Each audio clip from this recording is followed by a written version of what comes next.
Famous choreographer Farah Khan Farah Khan धांगडधिंगा शिकून आपलं उदरनिर्वाह करते.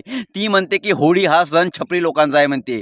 म्हणजे विचार करा, सण तेव्हार यांना छपरी वाटते. यांच्यासाठी चांगल्या गोष्टी कोणत्या आहे माहिती आहे का? दारू, गांजा, प्रॉस्टिट्यूशन, अजून काय जंगली रमी, जेवढ्या वाईट गोष्टी आहेत तेवढ्या या बॉलिवूडवाल्यांना चांगल्या वाटते. म्हणजे विचार करा, यांना फक्त फेमस व्हासाठी काही ना काही विवादित बयान पाहिजे. बाकी यांना काहीच घेणं नाही. यांचा मतलब फक्त पैसा कमावणं आहे. यांना होळी, रंगपंचमी हा सण कधी आवडतो माहिती आहे का? जेव्हा त्यांच्या गाण्याचा शूट असते आणि जेव्हा त्या गाण्यामध्ये होळीचा जरासा उल्लेख करत असते तेव्हा यांना चांगला वाटते.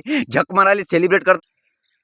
तर सबस्क्राईब करा मित्रांनो. फराह खाननं म्हटलं होतं की छपरी लोकांचा सण आहे होळी. म्हणजे यांच्या मते चांगली गोष्ट आहे ते मी तुम्हाला सांगितलेलंच आहे काय काय आहे. तर यांच्या मते त्या गोष्टी खूप मौल्यवान आहेत. बाकी इंडियन फेस्टिवल यांना काही महत्त्व नाही आहे. तुम्हाला महत्त्व असो की नसो, तुम्हाला जर भारतात राहत असेल ना, तर या सणाचा आदर तुम्हाला करावाच लागेल. नाहीतर तुम्ही खड्ड्यात जा. बॉलिवूड काही एवढे बी चांगलं नाही आहे जेणेकरून त्यांच्यापासून काही आपल्याला बाबा बोध घेता येईल.